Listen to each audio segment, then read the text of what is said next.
हर कुछ दिन में आपको एक व्यक्ति ऐसा ज़रूर मिल जाता है जो आपसे कहता है कि मैं तो पॉलिटिकली न्यूट्रल हूँ, मेरा पॉलिटिक्स से कोई लेना देना नहीं है, मैं ना भाजपा का समर्थक हूँ ना कांग्रेस का समर्थक हूँ। लेकिन एक बात ज़रूर है, वो बड़े शान से ये बात कह जाते हैं आप लोगों से कि देखिए, केंद्र में जो व्यक्ति बैठा हुआ है ना, वो बड़ा मजबूत है।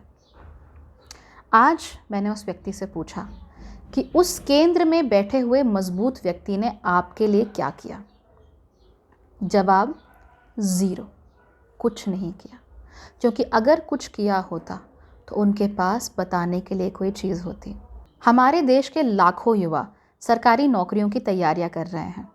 उनके लिए कितनी भर्तियां निकलती हैं, कितनी बार निकाली जाती हैं, उन भर्तियों का क्या होता है, ज़रा उन युवाओं से पूछ कर देखिए।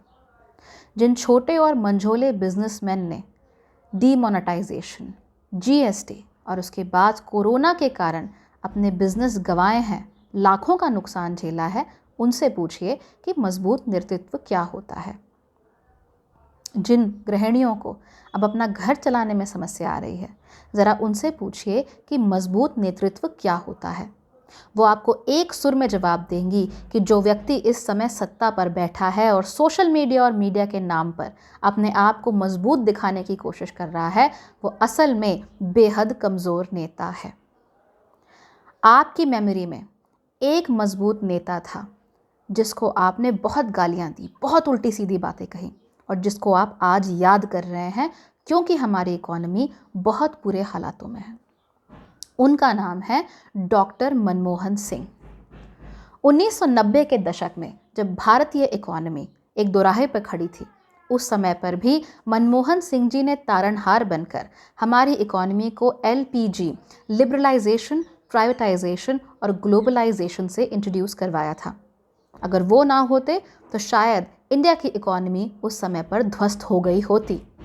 आप लोगों के पेरेंट्स के हाथ में पैसा ना होता, आप लोग भी गरीबी में ज़िंदगी काट रहे होते। लेकिन मनमोहन सिंह जी की पॉलिसीज़ ने इस बात को साबित किया कि अगर एक अच्छे व्यक्ति के हाथ में कमान दी जाए तो देश को गर्त से बाहर निकाला जा सकता है।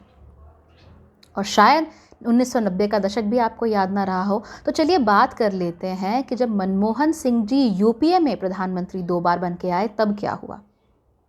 उनकी 2 सबसे बड़ी उपलब्धियां बताती हूँ। सबसे पहले छठा पे कमीशन। मनमोहन सिंह जी के रहते छठा पे कमीशन लागू हुआ, जिसकी वजह से देश भर के तमाम सरकारी नौकरों की जेबों में ज़्यादा पैसा गया। पहले ऐसा कहा जाता था कि भाई सरकारी नौकरी का मतलब है कि आपकी सिर्फ दाल रोटी का जुगाड़ है और उसके बाद भाई आप रिटायर हो गए तो आपको पेंशन मिल जाएगी। लोग इसीलिए सरकारी नौकरी करते थे बिकॉज दे वांटेड स्टेबिलिटी। लेकिन मनमोहन सिंह जी ने सरकारी नौकरों के हाथ में और पैसा दिया, जिससे इकोनॉमी को गति मिली, इंडिया की मिडिल क्लास बढ़ी। उसके साथ जो दूसरा बहुत अहम फैसला उन्होंने किया वो ये था कि उन्होंने मनरेगा जैसी स्कीम्स को आगे बढ़ाया। महात्मा गांधी भी ये कहा करते थे कि अगर भारत को जानना है, भारत को समझना है, भारत को आगे बढ़ाना है तो भारत के गाँव की तरफ देखो। मनरेगा ने गाँव की तरफ देखा, गांव के लोगों के हाथों में पैसा पहुंचाया। जो लोग कभी गरीबी रेखा के नीचे जीवन यापन कर रहे थे, उन लोगों को खींचकर गरीबी रेखा के बाहर लाए। लगभग 30 करोड़ लोग गरीबी उन्मूलन का ये जो पॉलिसी थी उसके बेनिफिशरीज बने। अब वो गरीब नहीं रह गए थे, अब वो भारत की मिडिल क्लास का हिस्सा हो गए थे। और ये सब हुआ एक मजबूत नेता के कारण जिसका नाम था डॉक्टर मनमोहन सिंह। कंपेयर कीजिए आपके सो कॉल्ड मजबूत नेता से, जो बातें बड़ी बड़ी करते हैं, रंग बिरंगे कपड़े भी पहनते हैं, जहाँ जाते हैं वहीं के बेटे हो जाते हैं, जहाँ जाते हैं अपना बचपन का नाता निकाल लेते हैं, कभी मगरमच्छों के साथ खेलने लगते हैं, कभी बचपन में चाय बेचने लगते हैं, कभी कहते हैं कि भाई मैं तो कई साल जंगलों में रहा, कई साल मैंने वहाँ पर भिक्षा मांगकर खाया। लेकिन अगर उनकी पुरानी फ़ोटोज़ देखें तो पता चलता है कि यही व्यक्ति तो यूएस घूम रहा था। ये किस तरह का व्यक्ति है? ये मजबूत नेतृत्व नहीं है, ये मजबूत झूठ है। कहते हैं ना, मेरा झूठ सबसे मजबूत, ये वही झूठ है जो आज मजबूती के साथ हमारे सामने पेश किया जा रहा है। और दुर्भाग्य की बात है कि जिस व्यक्ति से मैं आज बात कर रही थी उसकी उम्र महज 28 साल है। वो इस देश का युवा है, वो युवा जिसके पास नौकरी नहीं है, जो आज नौकरी के लिए भटक रहा है और उसके बाद भी कहता है कि केंद्र में मजबूत नेता बैठा हुआ है। अगर आप भी इसी उम्र के हैं तो एक बात समझ लीजिए, सोशल मीडिया पर कौन कितना मजबूत दिखता है, मीडिया वाले किसका कितना गुणगान करते हैं, इससे फ़र्क नहीं पड़ता।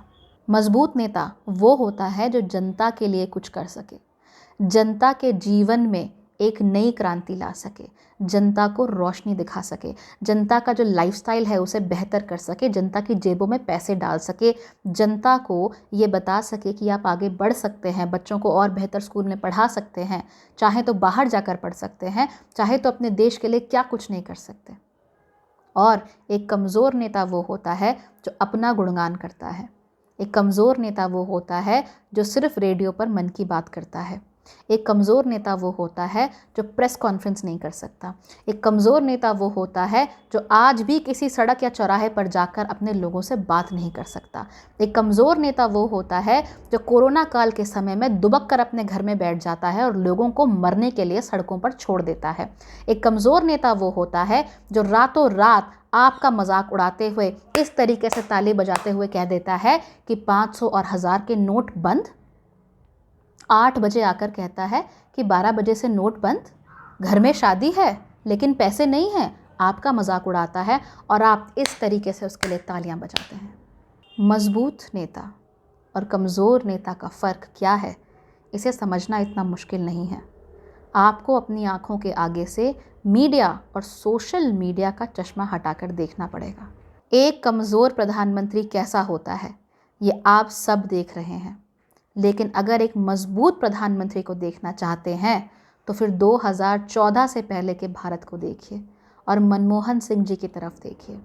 एक मजबूत प्रधानमंत्री ने आपको मजबूत किया और एक कमज़ोर नेता आज हम सबको मिलकर कमज़ोर कर रहा है।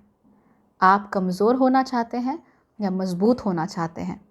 आप एक कम बोलने वाले मजबूत नेता के साथ खड़े होना चाहते हैं या फिर ज़्यादा बोलने वाले, मित्रों मित्रों करने वाले एक नेता के पीछे खड़े होकर सोशल मीडिया पर लाइक्स बढ़ाकर मीम्स शेयर कर अपनी आगे की ज़िंदगी बिताना चाहते हैं? ये आप पर निर्भर करता है।